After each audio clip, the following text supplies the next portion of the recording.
How about them Panthers 5-1 over the Chicago Blackhawks at Sunrise? As a lot of things went right, but then there was also some things that went wrong. Only the beginning part, which it's kind of astonishing how it happened right off the face-off, dude. All right, so it's Sergei Bobrovsky going up against Peter Mrazek. Last time we played against Peter Mrazek, he became Patrick Roy, and we lose that game 3-1 back in November. This game, we beat them 5-1. So the positive, negative goal differential is continuing to suffer for the Chicago Blackhawks team. The first play, off the face-off, they score. 7 seconds into the game is London Slaggert. I mean, he's assisted by Ryan Donato. That's his 15th assist of the season. And off the backhand is Landon Slaggert with his second goal of the season. 7 seconds into the game, off the face-off, and Chicago has it.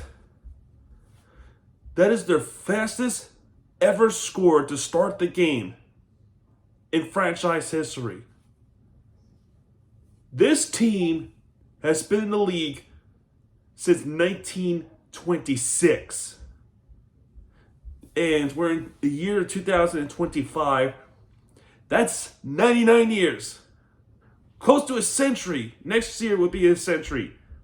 And finally, 7 seconds in, and they finally get their fastest goal, which I believe before that was 8 seconds, 10 seconds, I don't quite remember, but freaking 7 seconds all it took for Slaggert to score. Again, this franchise has been around since 1926, and they finally got their fastest ever to score. So that's how it started. How about how's it going? Well, Jason Dickinson with the interference call against Lil Serena in Florida goes on the power play. Matthew Tkachuk with the wrist shot, which was saved by Peter Mrazek. Ekblad with the slap shot, which was also saved by Mrazek. Carter Verhaeghe with the backhand, which was saved by Mrazek. I don't know how he didn't score that one. Matthew Tkachuk almost gets one, but he hit the post. And Carter Verhaeghe, he'd also hit the post. He would also hit the post early in the game. The left post. I mean, the net was wide open, and he didn't score that one. So I don't know how he didn't get that one. Anyway, Los Reyes, they hit above the crossbar, and Florida, I mean, it looked like after that first goal was pissed off about how it's handled. So that penalty is killed off.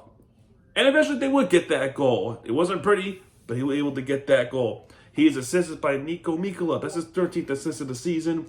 And AJ Greer's 8th assist of the season. Looked like he was going to get that in, but the puck was still loose to the right side. Is Gadjevich with second goal of the season. His first in a couple months. Gadjevich gets one in to tie it up 1-1. And there was a goalie interference challenge. Peter Mrazek was not happy the fact that he was, a little bit pushed off. So it was a good goal. Then Chicago challenged it and remained unsuccessful challenge. Here's the reason why I believe, and pretty much everyone knows it too. You're not going to help your case if Jason Dickinson was the one that was pushing AJ Greer from behind that led to the momentum of going on Mrazek. He didn't do that himself, AJ Greer. No, Dickinson pushed him from behind. That's why there was some hinder. So not his fault. That was Dickinson's fault. So it was unsuccessful. Goal stands, and as it should. So it'll be a delayed game. It was served by Ryan Donato. So Florida goes back on a power play. There was a shorthanded chance from Teravainen with the wrist shot, which was saved by Bobrovsky. Verhaeghe with the wrist shot, which was saved by Mrazek. Sam Bennett with the wrist shot as well, but that was saved by Peter Mrazek. And just before the power play ends, another shot by Evan Rodriguez with the snapshot, which was saved by Mrazek. That penalty is killed off, so it remained 1-1. Florida still shooting the puck. Verhaeghe is shooting the puck. I mean, he is due for a goal at this point. But a few minutes later, this is pretty much a game-winning goal. After the Verhaeghe wraparound, which was saved by Mrazek, Carter Verhaeghe, at this point, his sixth shot on target, it seems like. But they would get a goal. Not by Carter Verhaeghe. He's assisted by Aaron Ekblad. That's his 21st assist of the season. Barkov, as always, 31st assist of the season. And that duo is unstoppable. I keep saying it. I feel like a broken record saying it. But off the wrist shot is Sam Reinhart, 30th goal of the season. He's still on his way for 50, folks. I can feel it. But he buries it. Buries it on the wide open side as Verhaeghe could not get one in. But Reinhart was able to teach him a lesson. His 30th goal of the season, and that's a game-winning goal. Because since then, Chicago has not been able to not even shoot the puck to the goaltender. Really, since the first shot. As Florida was absolutely, astonishingly aggressive. So, 2-1 Panthers at that point. Now, Gadjevich gets called for a warning against Louis Crevier. Chicago goes on the power play. There was a short-handed chance for Florida, which was Lundell, but that was saved by Mrazek. That penalty is killed off. No shot on target for Chicago there. And when they do shoot the puck, it would be blocked. Actually, they didn't even have a shot on target. So, soon after that, finally, Tyler Bertuzzi would get the wrist shot in for Sergei Bobrovsky, but that was saved by Bobrovsky. Nosek with the wrist shot was saved by Mrazek. And we go to the second period, leading 2-1 after the Barkov shot.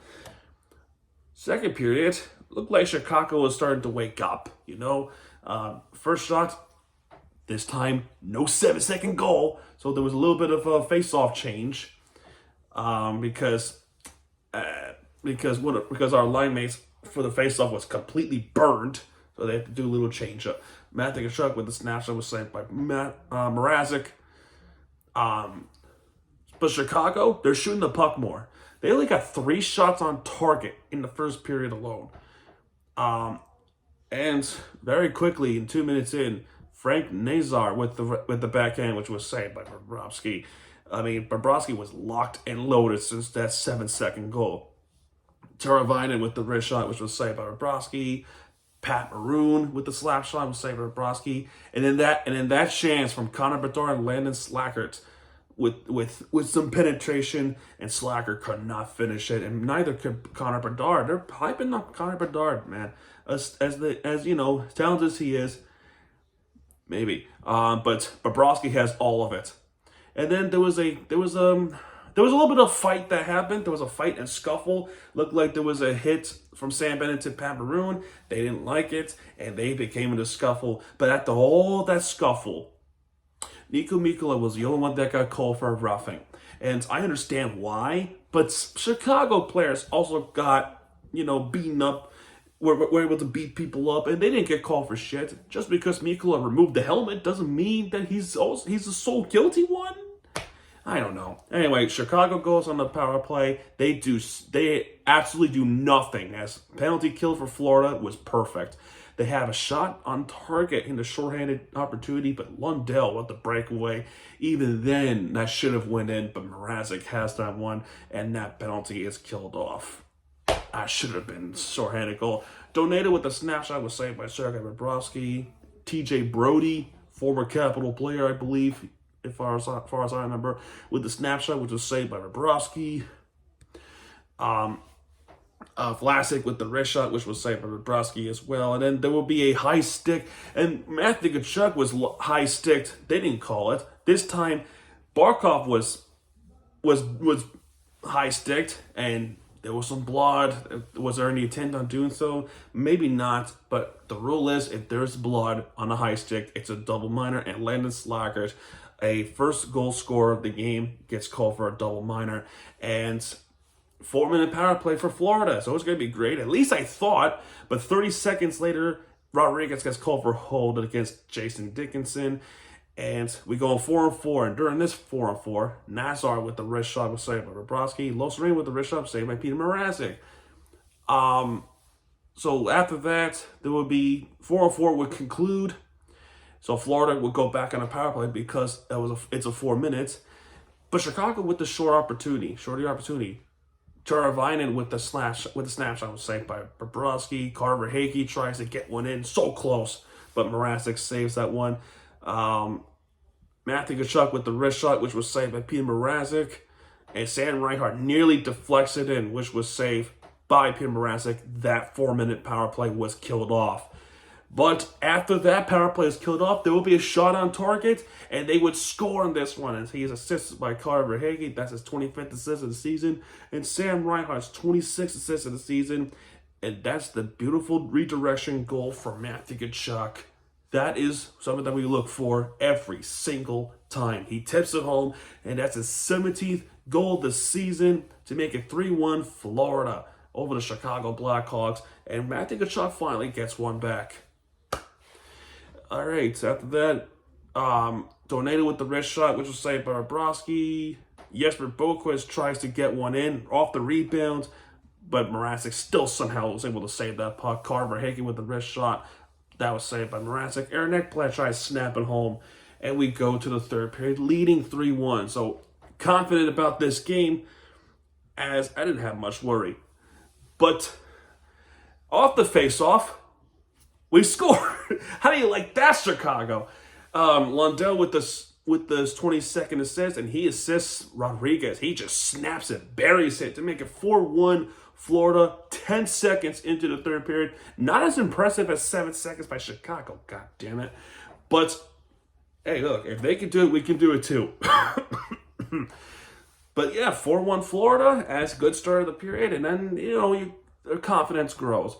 Connor Bedard hit with the backhand that hit the crossbar. That was close, but we were able to keep Connor Bedard off the score sheet after that. A few minutes later, after shots on target, Barkov, Connor Bedard with the snapshot was saved by Bobrovsky. Bedard with the backhand was saved by Bobrovsky as well. And then Rodriguez gets called for a trip against Donato.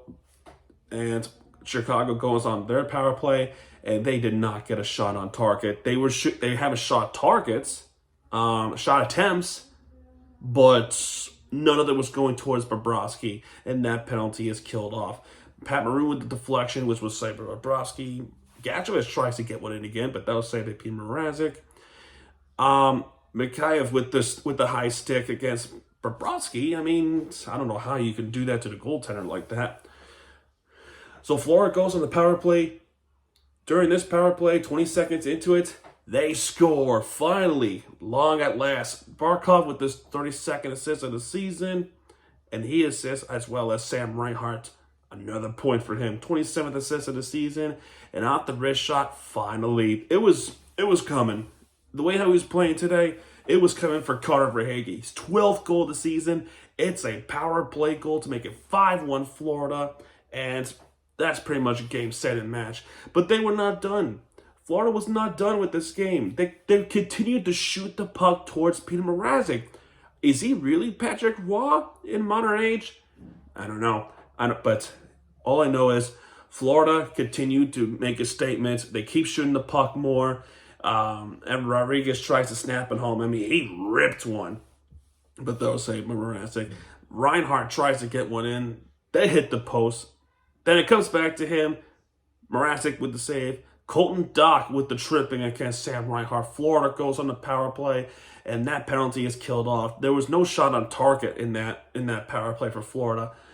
But as well as Chicago trying to get the game within reach, even though they only got 7 seconds into the game, get that goal. But even then, what's the point? You're down 4 points towards the end of the third period. I guess show some pride in the fight, but either way, TJ Brody with the wrist shot, saved by Bobrovsky. Doc with the wrist shot, and Connor Murphy with the wrist shot, and Bobrovsky. And this game is all over. 5-1, a MATINEE game. Finally, we don't often get MATINEE wins at all. I think the last time we have a MATINEE game we won was probably the playoff game, the first game. Game 1, round 1 against the Lightning. That was the last time I could think of that we won a game in 1 o'clock at MATINEE. I'll take it. Anyway, 44 shot on targets. That is the highest ever against the Blackhawks in franchise history. I don't think we've ever had a shot on target that high against the Blackhawks team before, ever. But anyway, penalties. We'll talk about penalties, right? Total penalties, 5 for Chicago, which means 6 power plays for Florida. And I think that will include the double minor. 4 penalties for Florida, 3 power plays for Chicago. They got nothing. They only have 1 shot on target with those 3 power plays. That's how good our defense has become. 6 power plays for Florida. They got 1 with Carter Verhaeghe. Penalty minutes, 12 penalty minutes for Chicago, 8 penalty minutes for Florida, 19 block shots for Chicago. At least there's if there's any consolation, they can block shots. But we only have 6 block shots. I mean, that's not great.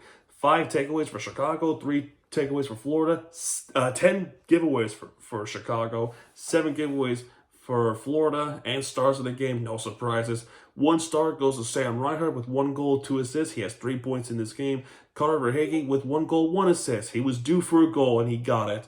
He got 2 stars. 3 stars goes to Alexander Barkov with 2 assists. So they got some rest, but they have a game tomorrow night at 6 o'clock Eastern against the New York Islanders, it came out of nowhere, the New York Islanders. Right now, on this time recording, they're on a 6-game winning streak. So something gave for the New York Islanders. Now, earlier, which was yesterday, one of our players was claimed off the waivers from the Islanders, and that's Adam Boqvist, the younger brother of Jesper Boqvist. And I wish him the best. I wish him the best of luck with the Islanders. I hope it's not the Mike Riley situation, but we'll see what happens. They have a game tonight against the Lightning. I don't know if the winning streak will continue. If that's the case, either they lose tonight, which I don't know. The Lightning has been a little bit of a rocky situation with them. But I wouldn't be surprised if they come in this game in a 7-game win streak.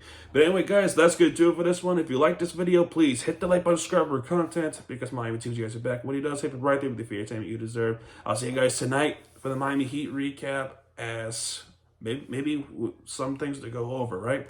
Anyway, this is Miami TVG sign off, folks. See you later on. Have a good one.